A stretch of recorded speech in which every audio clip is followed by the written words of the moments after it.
actually this wasn't inevitable. You had a choice about what you gave your money to, and you chose to keep your promise to landlord. It is quite devastating to see this current government absolutely trash what has been a really good track record with disability.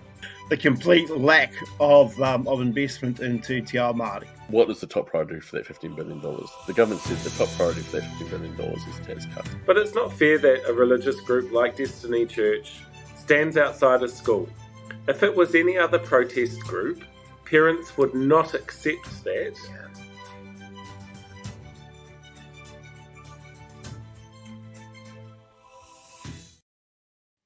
Woot woot indeed, Dave. Woot woot. Welcome to tonight's show. Now, I should probably give people a bit of a heads up. We did have some slight technical issues cropping up. Like when I hit the go live button, it said no.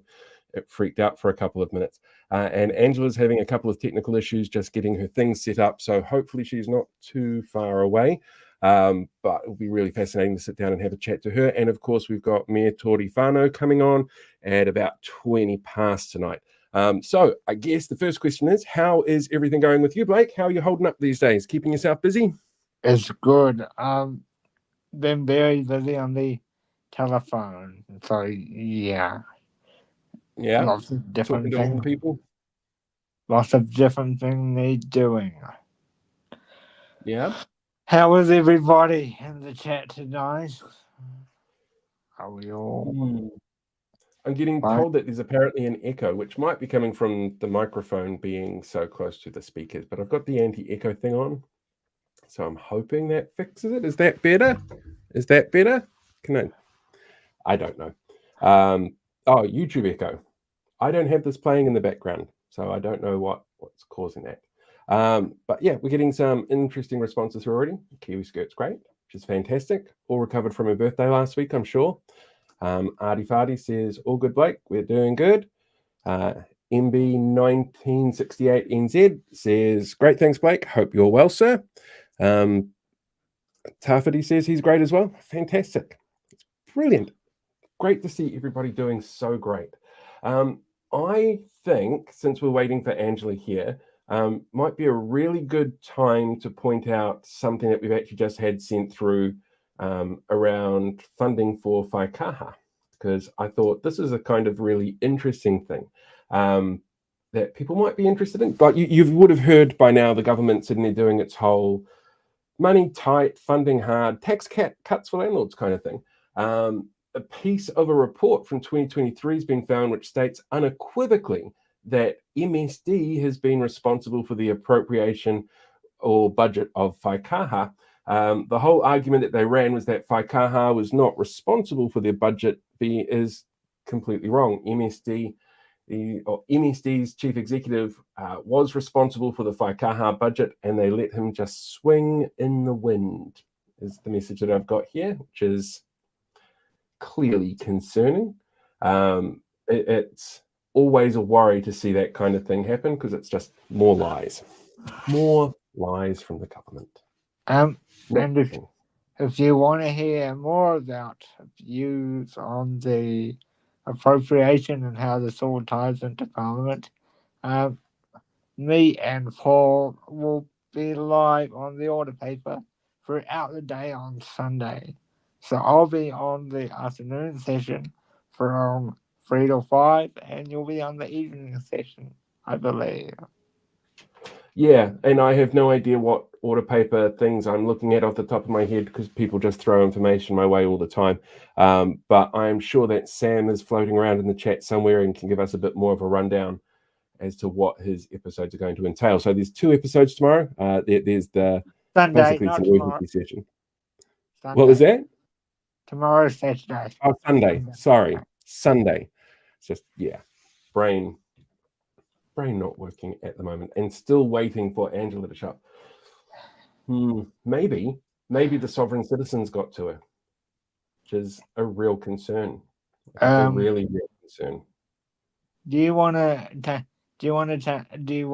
leave me and I'll and you go sort that out while I've juggled multiple things in the background. It's absolutely fine. You know what I might do? I might bring the news forward. Yeah. Shall we Let's have do that. some? Yeah. We'll bring it forward. All right, let's see if I can do this without it being breaking news this time, because that's always fun. So everybody can get to the funny stuff first. I try and do this last so that people have something to laugh at the end.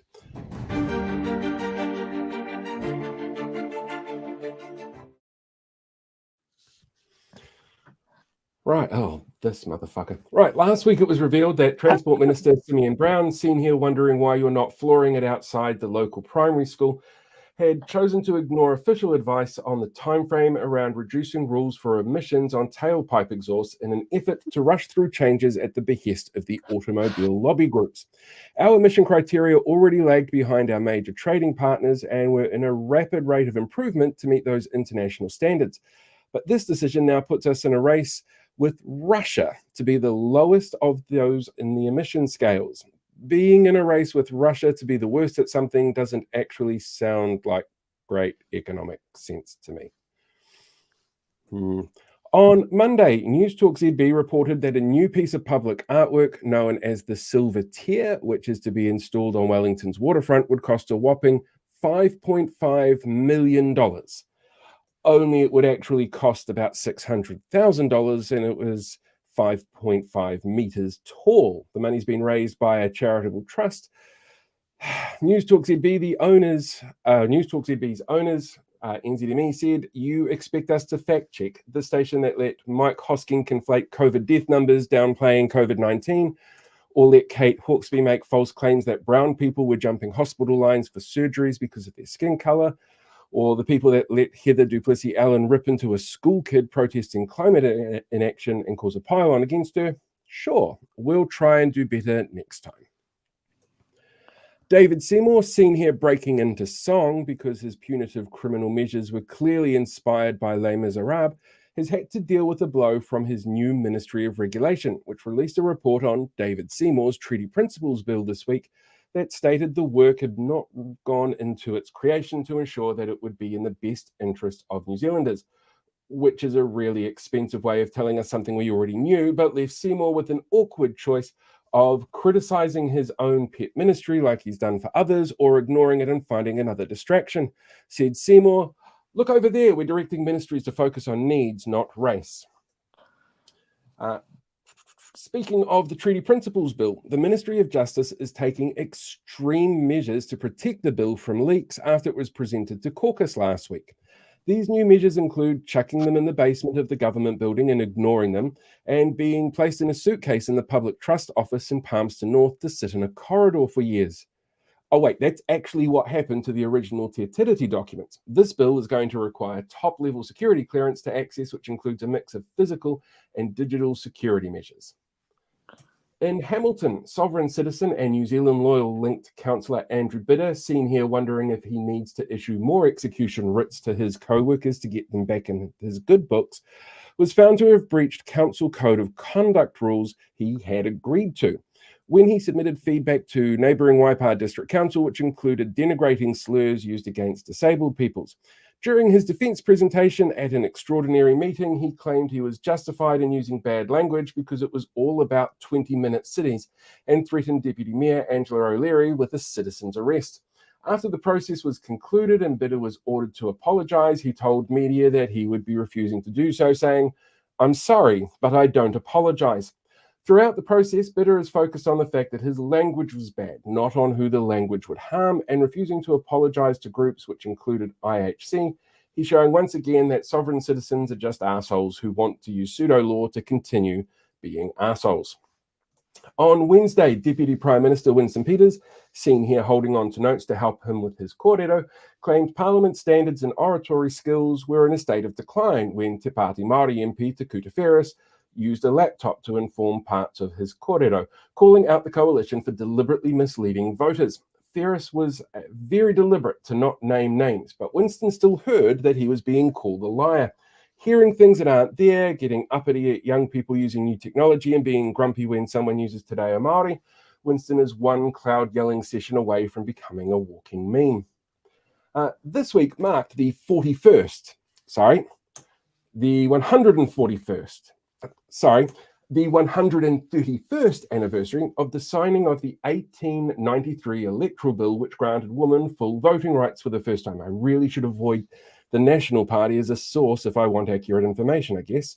At one stage in 2001, the top 5 political and legal positions in this country were all held by women. Dame Sylvia Cartwright was Governor General, Helen Clark was Prime Minister, Jenny Shipley was Leader of the Opposition, Cyan Ellis was Chief Justice, and Margaret Wilson was Attorney General. Now, though, we have a future Deputy Prime Minister who wants to abolish the Women's Ministry after claiming that suffragette Kate Shepherd would vote for him, and a Prime Minister who didn't know if women really faced vitriolic sexist comments from the public after Christchurch members of his own party led a campaign targeting female politicians, which he called vile and toxic. And finally, the Hawke's Bay Airport has unveiled its name for its new fire truck. The $1.6 million state-of-the-art firefighting appliance can spray 7,400 litres of water up to 90 metres away and has a top speed of 122 kilometres per hour. The winning name? Dame Judy Drench, which I think is brilliant. That is the news. So hopefully that made sense with a few screw-ups there. But yeah, it's been a very strange week with a whole bunch of really weird stuff going on. Just a bonus piece, Mr. Peters got upset when the Green Party were asking questions bilingually in the House. Yeah, he has thrown a fair few tantrums over it, to be honest. It's absolutely ridiculous. But Do we have he doesn't understand it. Do we have a guest yet? No. Okay. No, nothing yet. Just waiting. Maybe something's happened in Kirikiriroa that we don't know about. All sorts of drama. Or maybe the sovereign citizens escaped, which is a bit of a concern. It annoys me, Hamilton and the sovereign citizen thing down there, because it is so clearly, blatantly obvious to most people just how crazy they are. But that is just something that seems to happen. But it's a part of a really weird trajectory that we've seen since the last local body election of these really problematic local body candidates and councillors who are going out of their way to cause problems. And you're seeing them pop up in all sorts of places. The Teviot Valley Local Board, for example, which, it's Teviot Valley. It's middle of nowhere in the deep, deep south. Their local board chair got really upset at one of their members who was a regular contributor for Voices for Freedom, going so far as to say, look, she's trying to make everything ungovernable. She used council resources apparently to put out a whole bunch of misinformation about Three Waters and how Māori bad. And yeah, but he's called her out. We've seen it in places like Invercargill. We've seen it in Southland District Council. We've seen it in a few other areas around the country as well, where they're actively working on it. And it's just like, I want to know more. Kiwi Burb here says, I live in a town full of sub-sits. Nice, but strange. But yeah, it frustrates me, these people, that they're out there and we can't get rid of them. And that's one of the reasons why I'm actually really excited for next week, because we're doing a pre-record interview with Kieran McAnulty. I know a lot of people probably spotted him in the chat here, saw him on BHN last night. We have a pre-record session with him on Wednesday, I think. He was right? Yes, he was going to do us yesterday for tonight, but he'd already been booked for our friends over at VHN, and he had a personal matter to attend to, so he couldn't make it this week. But he will be filming with us on Wednesday, so please get your questions in. The topic will be housing and local government. Yeah, I'll put a thread up in the community section on the YouTube page and the Facebook page post so that people can leave questions in there for them. I've got a question that's come in from Dave while I sit here trying to fill in space. That is the D. That's the fat one that came back in Picard season 3, and I love that clip. That's one of my favorite clips. That was actually something I found at Retrospace in Takapuna. as part of a what's the term? An estate sale. Somebody had gone to the owners of that and said, "Do you want all this really nerdy stuff?" And most of it was Doctor Who and the Marionation stuff, and that was one of the other things that they had left over. So, yeah, I'll take it. I take that. What what should you filibuster about while we wait for our guests? That's a really good question. I wonder if they'll both turn up at the same time. Quite possibly. Give me 2 secs because Angela has just seen my message. Oh dear. It's all good. You can hustle. The joys of live television. Live online television. Yeah. As Sam would say. So This is going to make a really boring podcast for tomorrow. we'll cut some. We may have to cut some of this out. Yeah, anyway. I don't want to have to edit these things. While we're waiting, I had an interesting interaction with Clyde Pilot Council today. Oh, that's right, Mr. Gibson. We're Craig Everyone's favourite mayor. Wait for it. Craig Gibson, secretary, told me he wasn't interested in my campaign and don't call the council again. How lovely is that, everybody? Yeah, seems like it. Seems like a wonderful, wonderful person, that Craig Gibson.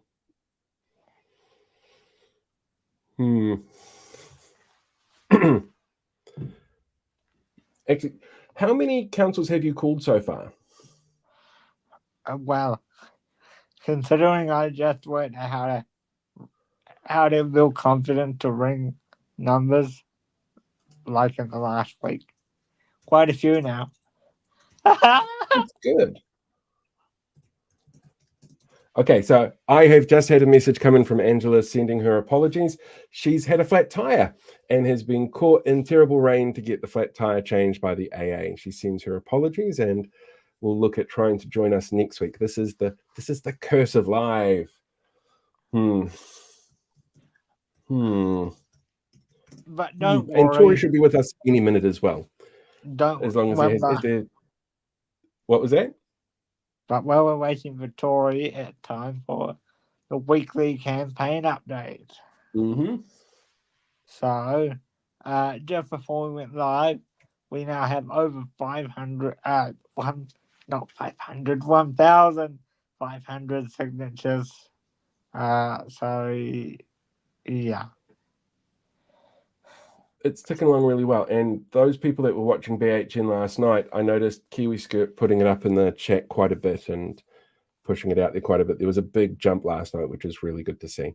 And seeing how many people were so impacted last night, I think it's really powerful stuff. And you know, hats off to Pat and Chewy for bringing that sort of stuff to light as well. It's not always easy to get those voices out there and get them heard by people. So it's really good to see that it drove those numbers up and that people are listening and are understanding. One of the things that we're seeing with this government is that they're quite willing to make cuts and tell you that they're good for you. Yeah, Dave's absolutely right on this one. It was a hard watch. It was really difficult. And I think it was a really important watch as well. You know, it was, a lot of people don't realize just how difficult it can be. Yeah. So Pat, if you end up watching this later, kudos to you, my friend. Great story last night. Yep. So Angela's just told me that she's almost home. Do we want to bring her on with Tory? What does the chat say? Or do we want to see Anne next week, or do we have a double dose?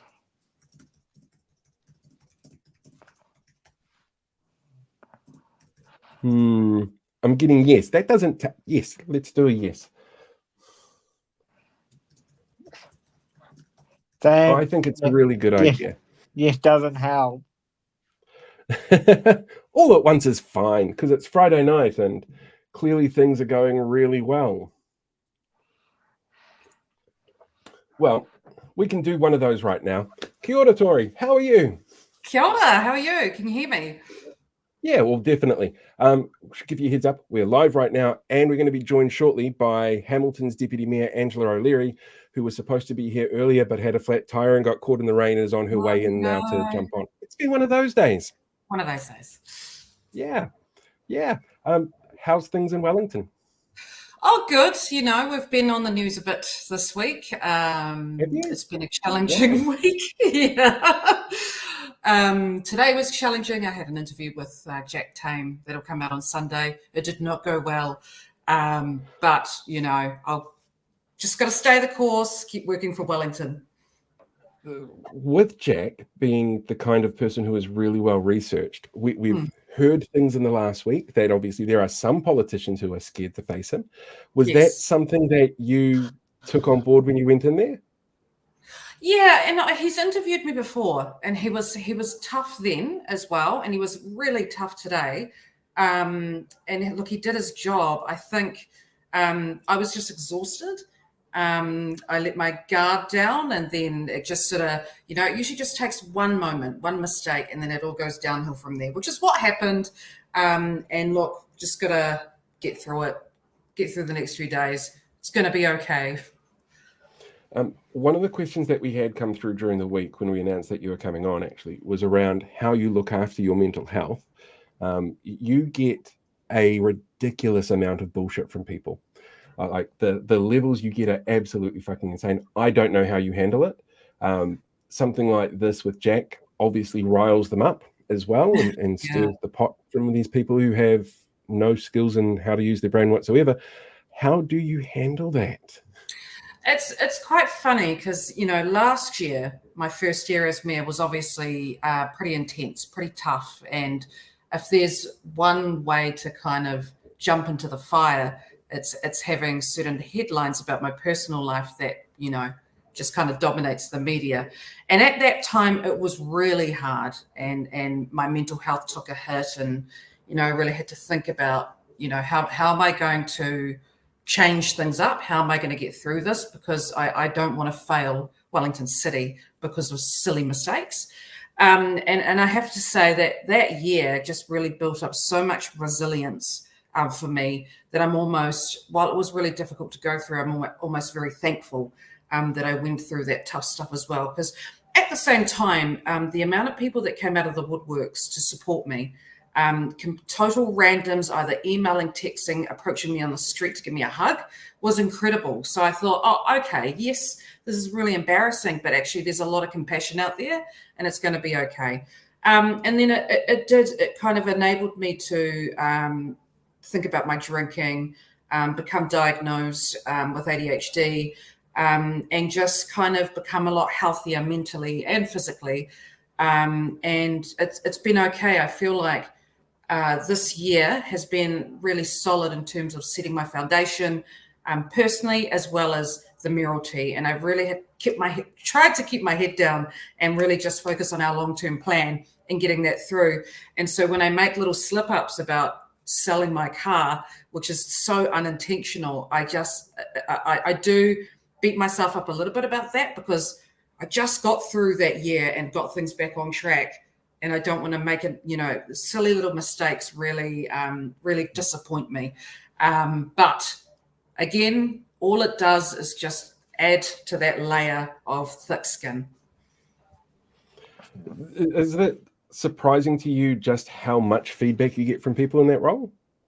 It is a little. I kind of thought that mayors sort of flew under the radar a lot more, which is kind of why I went for council in the first place. It's like, there's like some public stuff, public engagement. And look, I'd love to do that, but the public interest side, the news side of things has completely blindsided me. I didn't expect that. And look, that's been a huge learning curve. And while majority of it was quite negative, actually now I can utilize some of that profile and journalism interest to highlight the issues of Wellington. Doesn't always work, But what are you going to do, you know? And someone has to do it. And every now and then I check in with all my mates. So a lot of my friends worked for Dame Jacinda Ardern, and they were in her office, chief of staff, chief press sec, all of them. And I'll just go, is this normal? Is this level of, you know, negativity normal? And they're like, yeah, unfortunately. So when you're a progressive politician, especially a woman, especially in Māori, you know, you just kind of have to unfortunately get used to this level. And what's important to me is if I let that affect me and if I fail, they win. You know, that those who are pushing against progressive change, and when I see negativity against me and, you know, the anti-cycle way stuff that you see, when I see rumours that are picked up by media about me that are meant to be dehumanising, you know, all I see that is the privileged trying to stop progress. And so if that's part of change making, well, then so be it. I just hope it's not this hard for future generations. Trailblazing. Yeah. And that's why I try to front foot things like, you know, like the neurodiversity stuff. Well, now I've got young ones coming up to me going, oh, thank you. Now I feel normal. And I'm like, well, you're normal. You're definitely normal, but I can see why you feel alone. And so just trying to mainstream some of the stuff so it's not so hard in the future. It gets kicked back for sure, but I can handle it. And so I'll just take it. Any questions, Blake, before I start taking things from the chat? Yeah. So, hi, Tory. Nice to see you. Hi, Blake. So, again, thank you for sharing your story about your diagnosis, because it's also, as someone on the spectrum myself, it's given me confidence recently to do things like call councils on the phone and ask them to join my campaign that you know about and so forth. So, so thank you for that. One thing I wanted to ask you is, we saw this weekend and you thought it be reported wrongly on one of your projects. How does that misinformation in the media cause issues for you as a council? I think I missed the second part of the question, sorry. So misinformation. So you remember the story about the silver tear? Yeah. Hitting the Oh waterfront? my goodness, that was ridiculous. Like, so I've been getting complaints about wasting ratepayer money on the silver tear, right? And I'm kind of like, I don't know what you're talking about. And so there's had to be a lot of correcting of that. And what is frustrating as well is that some councillors will even feed into that misinformation. So that's a real tough one. And we just try to be as direct as much as possible. And but it's certainly challenging because it's quite a proactive effort to, again, whether it's against me or whether it's against council and our initiatives, whether and cycleways, it's just, again, this is what a transformational and transitional period looks like and sounds like. I speak to a lot of leaders from around the world who have gone through similar projects, and they're like, yep, you're at that part of the curve where you're going to get lots of abuse, but like in 8 years' time, it's just going to be so normalized part of society, and that stuff just tends to die away. You talk about, sorry. No, go for it. You talk about meeting with leaders. So we saw you a few weeks ago at the local government conference. Let's say that must have been a great introduction from the Prime Minister. Oh, it was wonderful. That classic conference. You were quite outspoken about your thoughts about these beaches. So while you're here, do you have a message for the Minister and the Prime Minister? Because I'm sure the Prime Minister is going to be watching what I have to say. And look, I do say this to their faces as well as, in media as well, and vice versa, and a lot of it is, look, this is politics. But, true localism is enabling communities and councils to deliver themselves. So, and setting KPIs, budget cuts, removing funding, and all of that is the best way to disempower a community. We feed that back. This is how he wants to run the country, kind of like a company. I suppose the thing that has concerned me the most is this proactive effort to undermine te tiriti. Whether it's the treaty principles bill, whether it's the removal or referendum for Māori wards, all of that packaged up is just creating so much division. And while it is mobilising a lot of tangata whenua to come together and go, what are we going to do about this? It's certainly brought me and mana whenua together closer even more. That it's not nice to see, this tension, and we just need to make sure it's directed into the right progress. Okay, I'm going to interrupt for just half a second so we can bring Angela in. Kia ora, Angela. You're on mute. Oh, isn't that just, you'd think we'd all get that right after all these years. Kia ora. It sounds like you're having a bit of a shit night. Oh, it's a shit week. Kia ora, sounds Tory. like it. Kia ora, Angela. Right, so we've had some questions come through, and it's actually really good that you guys are both here, because I think the questions probably apply to both of you in different ways. So one of these ones that came through was actually about the referendum that's been forced on you guys. Wellington Council, I'm guessing, is paying for theirs. Hamilton Council, I'm guessing, is also paying for theirs. Yes, that's correct. It's correct. We hadn't put it in this budget, the LTP, on purpose, but we'll be forced to put it in our next annual plan. We are still seeking legal advice on how we can challenge this, but it's not looking great. What's the punishment if you don't? We've asked that question, actually. What happens if we don't? And we've been told, well, that's essentially breaking the law.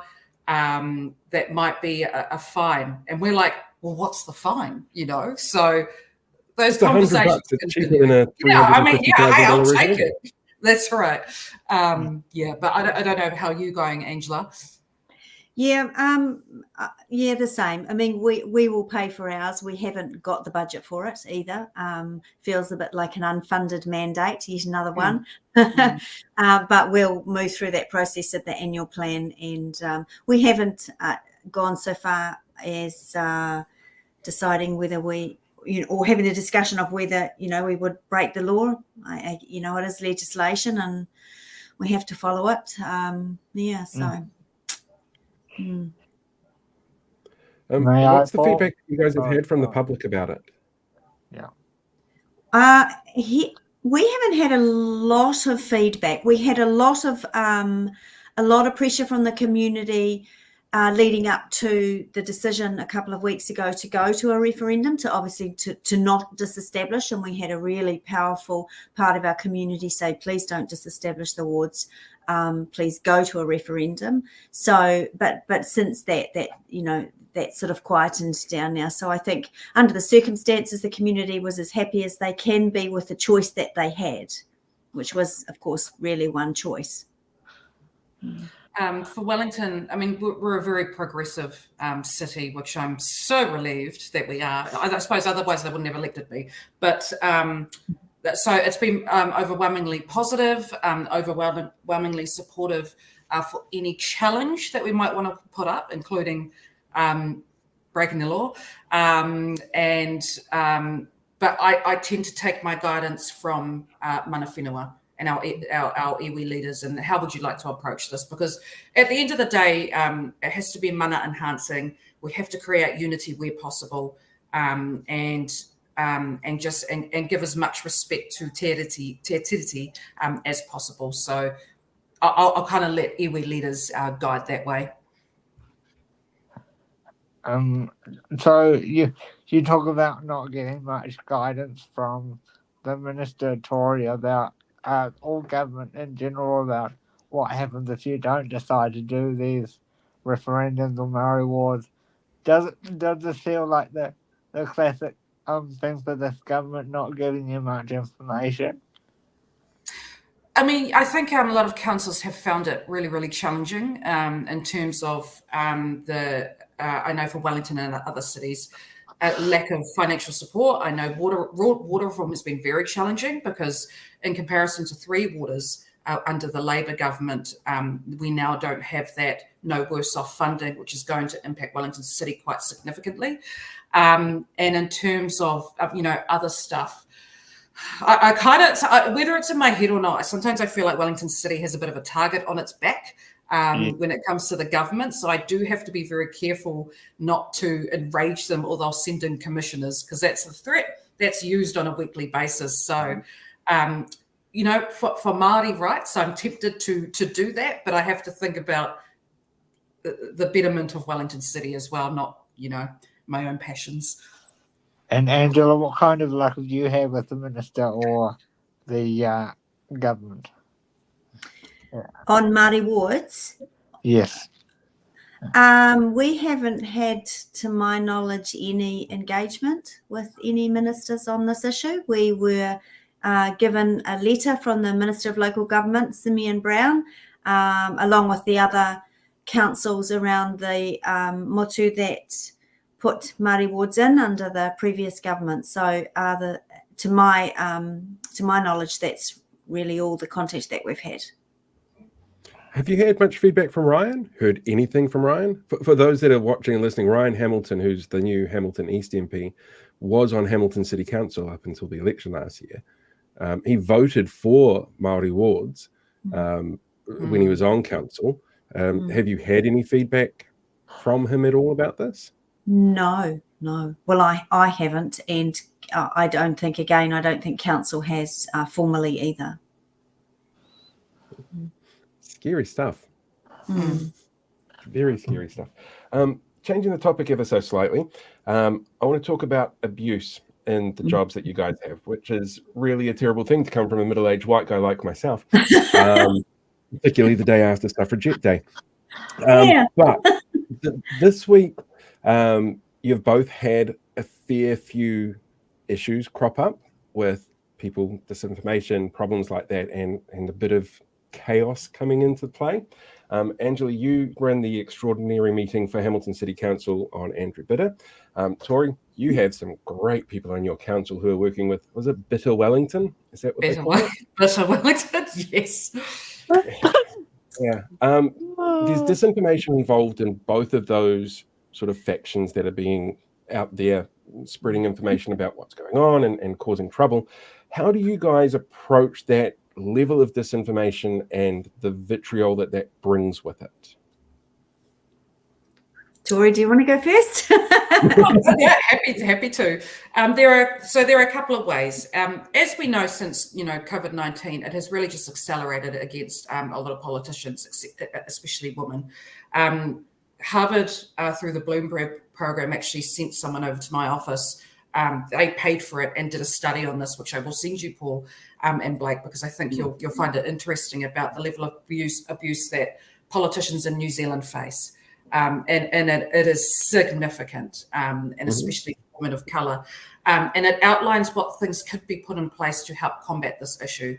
The misinformation one is a difficult one. That is a growing, well-funded beast. So we're going to meet with an organisation to kind of get trained up on how to combat that and call it out without trying to spread it further. So I don't have answers to that. In terms of the abuse, I'm very lucky to have a team that just completely wipes it before I see it. Every now and then something will slip through, but it's the same every single time. The rumours, the attacks, and while I'm now used to it, I'm very keen to initiate some of those measures that Harvard study sets out, which is, I can't think of it at the top of my head. I'm going to email to you that you can send to your followers, and it's quite a realistic way forward on how women can feel empowered to still enter politics. Yeah. Sorry, did you want to go, Angela? I was just going to add my 2 cents.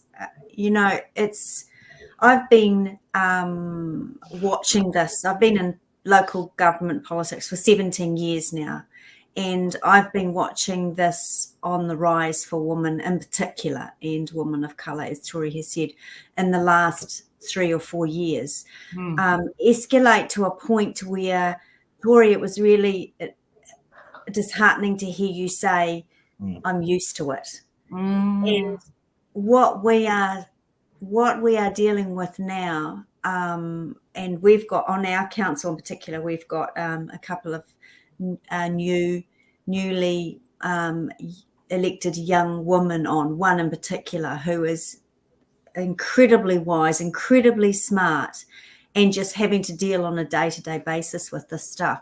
And it breaks my heart because, I started on council back in 2007, and back then I was dealing with misogyny and sexism and all of those other things that women build up our resilient power to sort of look after ourselves against. And it's just gets worse and worse and worse. And I agree with you, Me Tory, after the pandemic, and a certain person who, became president for a short amount of time in the US, in my personal opinion, ripped the Band-Aid off and enabling people to say whatever you want to say to whoever you want to say, and it's all okay. And when the president of the United States does that, well, anybody can. But just having to deal with social media now, for me, particularly with the mis and disinformation that's around there, is very hard. I don't have a team of people to help me, and most elected members don't. We are on our own.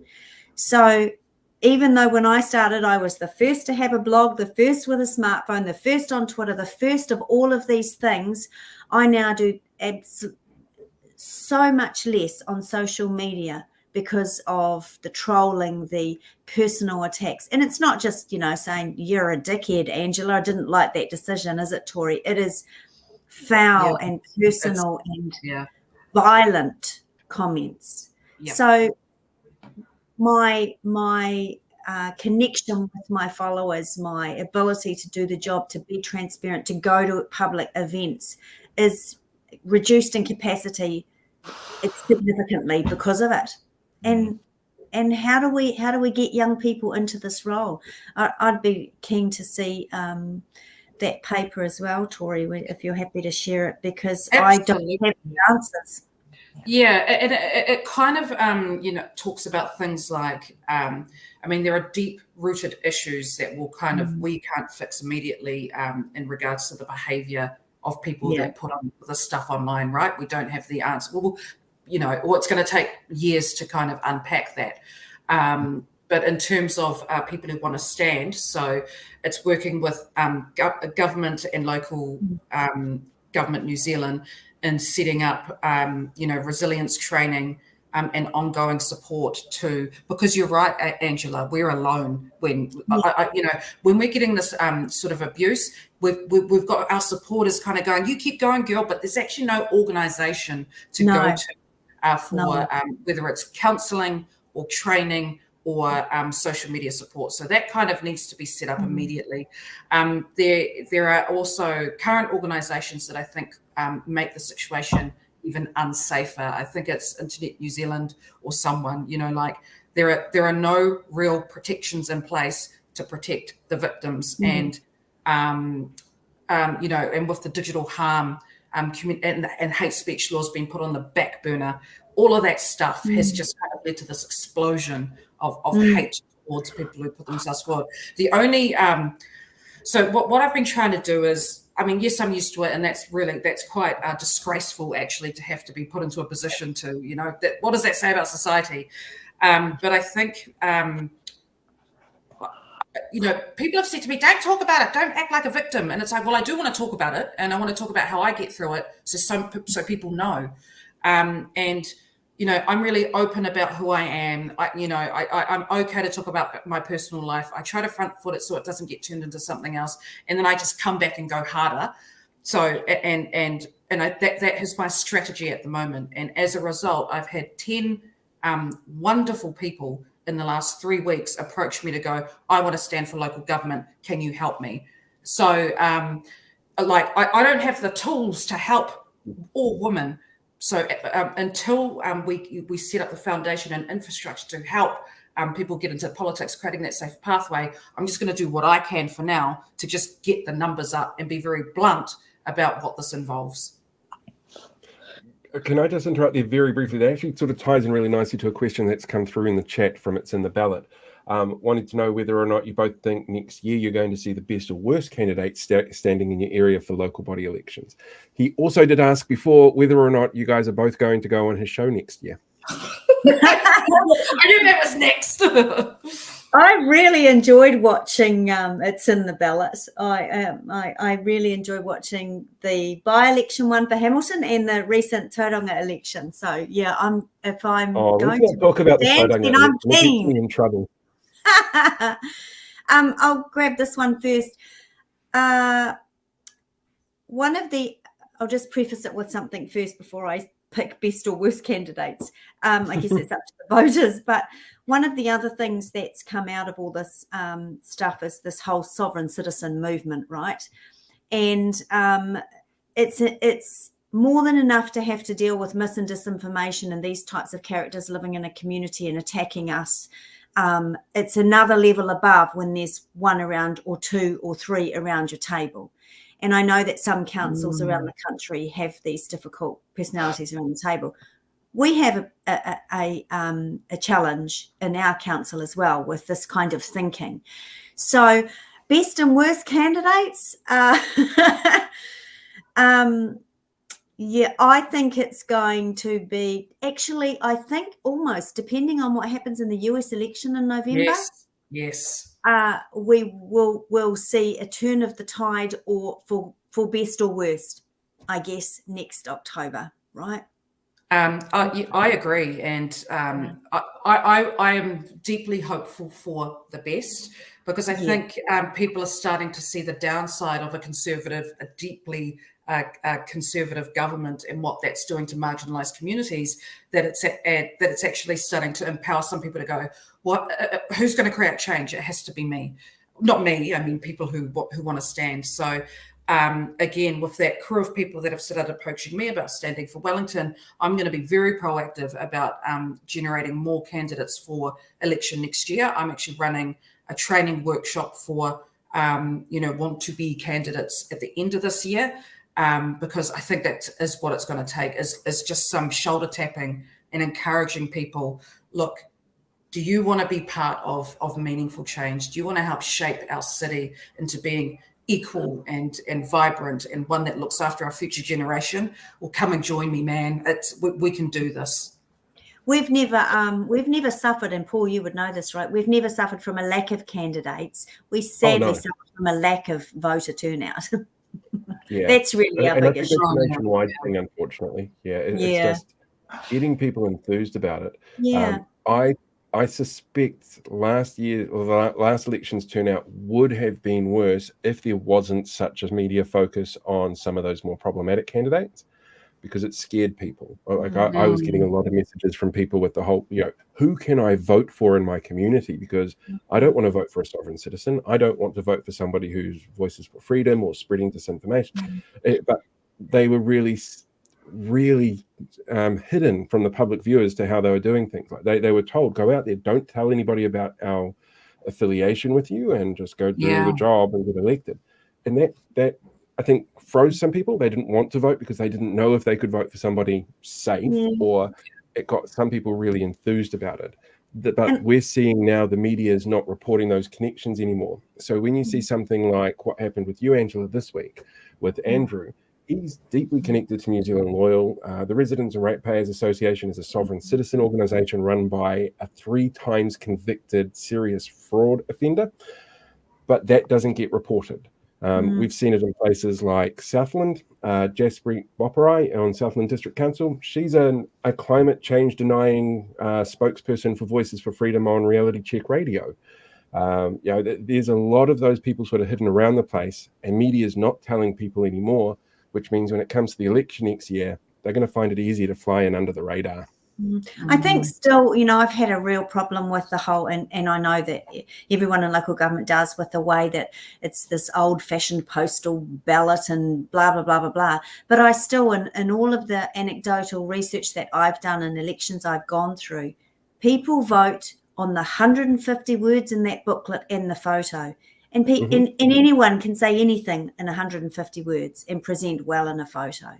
And I think the majority of voters, unless they're well connected to their local council, that's the only piece of information they go on. It's voter beware, isn't it? Like buyer beware. I have a couple more questions for the both of you. First, easy one. Are you both going to run in 25? Oh, 100%. Angela? I haven't decided yet, and that's actually the first time in my 17 years that I've said that. I love my job, but we'll see. What do you think our future government need to do so we don't have incidents like you had, Angela, this week in your chambers? Yeah. It's quite an easy fix, actually, in my personal view. I think the legislation needs to change. There needs to be a local government ombudsman. There needs to be a national code of conduct, not one for every single council. And I know that Local Government New Zealand is working on this. And then when there are breaches of codes of conduct, that needs to be investigated by the local government ombudsman. And there needs to be some serious consequences, including the ability to be discharged from your seat. Because Hamilton in particular, perhaps it's because it's an inland city, for decades has had bad behaviour in the chamber, bad behaviour of elected members. And people can say and behave and do anything like that they like. And let's park how somebody votes, because that's the job that they're doing. And never, ever lose your job. You cannot be fired from this job. That's right, isn't it, Tory? I mean, it's the only job in New Zealand that you literally can get away with anything and cannot be fired, and it's wrong. Yeah, totally wrong. Completely agree with everything that Angela has said. Would you add anything? No, I think, it's a national code of conduct, and actually being empowered to be able to either pull certain roles or a person from an elected position, because some of the behaviour that I've seen even in my council, if you saw that at a board table, that person would be dismissed instantly. But they just get away with it time and time again, and it's just mind-blowing to me. My apologies, the internet decided to die on me. Perfect timing. End of the week. I think it's just a sign that everything wants me to give up for the day. Bit like my day. Yeah, definitely. Can people still find you guys online? Yes. Where can people find you guys? Well, I've reduced mine down to, I came off Twitter /X a few years ago. Unfortunately, because, yes, it was an awful cesspit of negativity, but also at the time, this was quite some years ago now, I was getting harassed by a then Minister of Government. So, really badly. Oh, my goodness. So now I'm just on Instagram and Facebook. Is that person still a minister?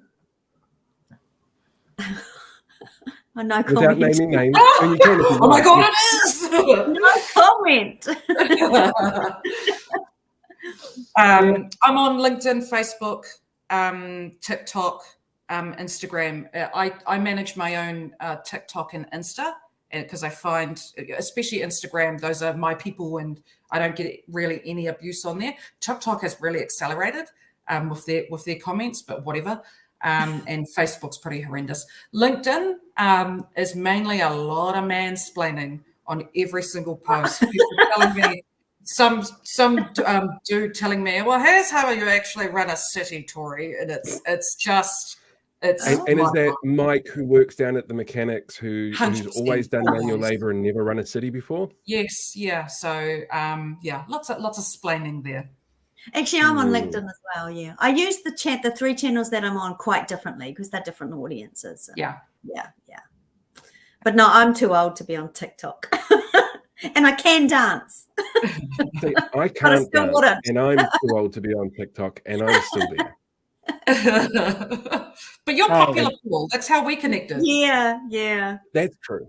It's actually kind of a weird thing because, like, I've, as Angela knows, I've worked with different elements of media in Hamilton for decades. Yeah. And TikTok comes along, and I was actually trying to prove to a client that TikTok would be right for them.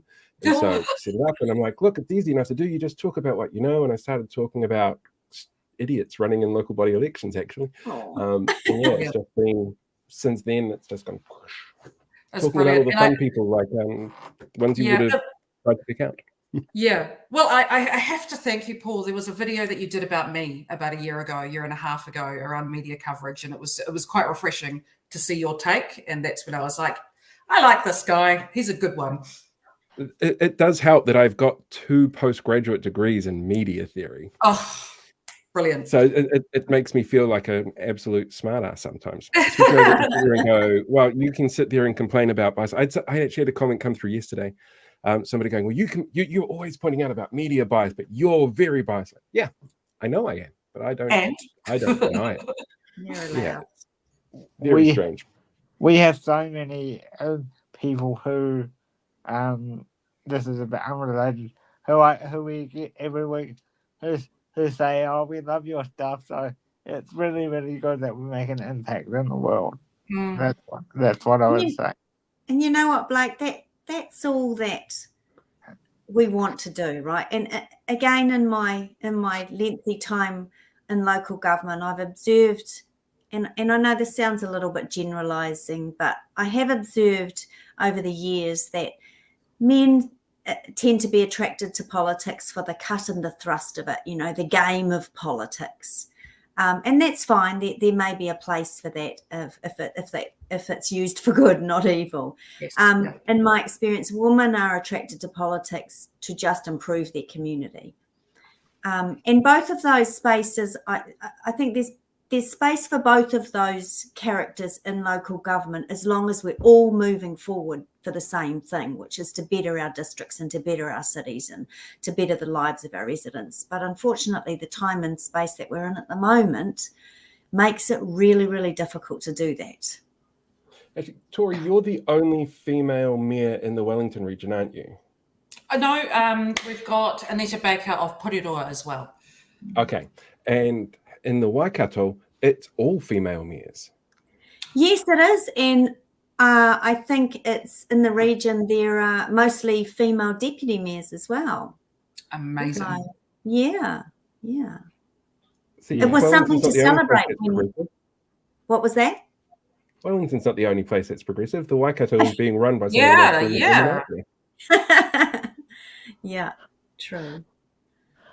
I think that's pretty much us done for the night because it's 9 o'clock and everybody's having a terrible night, and I think we all need a drink. Well, thank you for having me on, and Angela, it was really great to see you. And yeah, you too, Tory. And a big kia ora to the community who are watching at the moment. Yeah, I love your stuff, Paul and Blake. Thank you, Tory. I'll catch up with you sometime soon. Cool. All right. Yeah. Don't Thanks, go anywhere. Paul. I'm just going to run the credits and then we'll do some uploady stuff and we'll talk to you guys off air. Everybody else, have a fantastic night. Thank you very much for joining us. Ka kite anō. We'll catch you guys all next week.